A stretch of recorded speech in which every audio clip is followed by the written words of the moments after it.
Hey everybody, welcome back to DIY Boomboxes in Texas. My name is Phil, your host. This is going to be video one of a video series, several videos on how to build a mini keg Bluetooth speaker step by step. I've gotten a lot of requests to do this video, so Christmas will be here soon, so I figured I'm going to go ahead and show you all how to do it since I'm really not selling a lot of stuff right now. Now, right here I have two examples of mini kegs, and what we have here is we have a Doseki mini keg that you can get from the liquor store, and this will be fine if you get this or Heineken or any mini keg that you get. Now if you get one that's pre-bought, you're going to have to put the speaker on top. Now I'm going to show you how to do one speaker. Some people do two. I prefer one speaker. It's just a whole lot easier. I've done them with two. It doesn't sound as good to me, and it's a lot harder to do. So I'm going to show you how to do one. So basically, the difference is though, if you buy a pre-made one like this, the speaker is going to sit on top, a little bit proud of the top here. And if you look at this one here, the bottom is actually wider. So if you flip it over, if you buy one that's empty like this one here I got from Amazon, I'm going to give you all a link. The speaker grill will actually fit inside this rim right here, if that's the look that you want. If not, the speaker will fit on top of the lip right here. Now I'm going to show you with these here, it's a lot easier because this one's already got a larger hole here. And it's really hard to drill a hole. You'd have to use a jigsaw to cut that hole out. But if you go with this one here, it's a lot easier. What you can do is get a pattern like this and go ahead and lay it on top of there and mark your hole. And it's a 5 1/4 inch speaker. Or you can just lay your speaker grill on top and then mark the dead center. Like that, if you're going to go with this particular style. And what I normally do is this is the nozzle.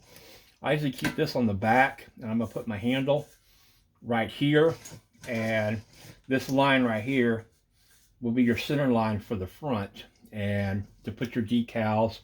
You can also paint these if you want. Now you can paint these too if you want, but it's a little bit cheaper to get the empty ones like this, because these are about $17. These are about $20, $25 from the liquor store. So if you're going to paint them, I'd say go this route from Amazon, and I'll give some links. But we're not going to be doing that one in this series. We're going to be doing Doseki. I have an order for one. So today is Thursday, so this Saturday and Sunday I'm going to be showing you step by step what you need to do, including painting the speaker grill and everything like that, and painting the handle that we're going to put here on the back. And it looks like we might get a visit from Duke here in just a second. I'm going to also show you how to pop this top off right here, and of course the nozzle and everything. Now if you pop this nozzle off, there's a little small hole right there, and you can drill your 1/4 inch hole in there to use your drill bit. And the trick is, though, the beer is going to spray everywhere when you do that. Now, let me show you the reason I'm doing this video now. Before I don't have all the parts and everything to start yet. So what I'm going to do is go ahead and show you some things you're going to need to get together before you do yours.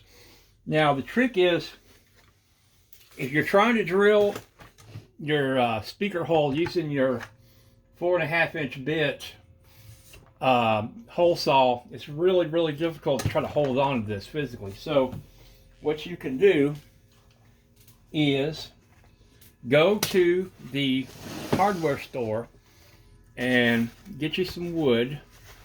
This is 1 inch by I think it's 3 inch. Let me double check here. 3 1/2 inches, and you want to get you you can get an 8-foot stick of this and just cut it. Now I just cut this one here to, you don't need it real big. This one's 17 inches, and what you want to do is get some of this pipe foam that you can get to insulate your pipes. and go ahead and put some foam on here. And I'm going to show you why in a minute. What you're going to do is, when you get ready to drill your holes, you're going to take the here, and you're going to get to a couple of clamps and clamp this together. Now, what the foam does, this aluminum, the steel is very, very thin. You can actually crush this if you tried to hold this with a clamp. So the foam is going to hold it tight, and it'll keep it from moving around.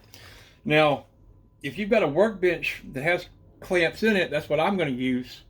You can go ahead. That's what I normally use, but I'm going to show you guys how to use this method here, because some of you may not have a work table, and you can make these really inexpensive, less than $10 in parts. Now, I hot glued the foam here on here, and that's what you're going to use to clamp it to drill your hole on top. So, like I said, get you a 1x3.5, 1x4, and get you some foam. You can glue it on there. That's one thing you're going to need. So go ahead and give that. Now, the other thing you're going to need is, using the same size wood and the same size things, you're going to make your little box just like this. Now, this box is 12.5 inches by, looks like 9.5 inches. And the reason, and you're going to put foam on two sides. So the reason for that is you want to drill your holes in the sides for your handle, for your control knobs, for your charging port. So what you want to do is you want to be able to place your thing in here, and the foam holds it nice and firm where it doesn't roll around. And then you're going to go ahead and mark your holes, and I'm going to show you how to do that. And then we're going to pre-drill them with smaller holes, and then eventually drill the right size holes that we need for the different components. They're going to go in here, and also for our carry handle, because the carry handle really makes a huge difference. So go ahead and get set up like this. So, and I just use regular wood screws to screw it together. I did pre-drill my holes because the wood will split if you don't. So go ahead and pre-drill your holes. I used a 1/4 inch drill bit, and actually use an 1/8 inch drill bit to pre-drill my holes. And like I said, the size of the box you want on the long side, from edge to edge, you're looking at 12.5 inches, and this edge here is going to be 9.5 inches. And you want to put your pipe foam in there, and again, hot glue it down, and that's just going to make this sit in here nice and snug, and that'll keep it from moving around. Now, you could possibly do this, but it will spin, so it'll be really hard to use that to drill your speaker hole. That's why you go ahead and go with the clamps. Like I said, you're gonna go ahead and build these two brackets here, and that's gonna hold it in place. And we're gonna put a clamp on this side and a clamp on this side. Tighten it down real tight. That'll keep it from rotating when we get ready to drill our hole using our hole saw. You can also use a jigsaw if you don't have a hole saw, but I'm gonna go ahead and use a hole saw just for convenience. But again, you could do the same thing, mark your hole out, drill your pilot hole, and cut it out. The jigsaw, just the same. So anyway, that's video 1. I just want to show you all some things, basic things you need. Go ahead and get you a mini keg, and you can get your favorite beer. Now, if you're like me and you don't drink beer, you could have them donated. I have a lot of guys that I know that do drink beer. Like this one here was donated to me. That's why it's dirty. It was in their garage, and they gave it to me. Or if you want to custom paint it, you can go ahead and get a blank one like this from Amazon, and I'll put a link in the description below. And the cool thing is, like I said, you can turn it upside down and go ahead and put your thing right in here. You even use your speaker grill, put in there, and mark your center hole right there in the center, and then you can go ahead and drill it out. So anyway, hope you guys are excited as I am about this new project. Like I said, I've gotten a lot of requests on how to build a mini keg, so I thought I'd oblige y'all and help you out.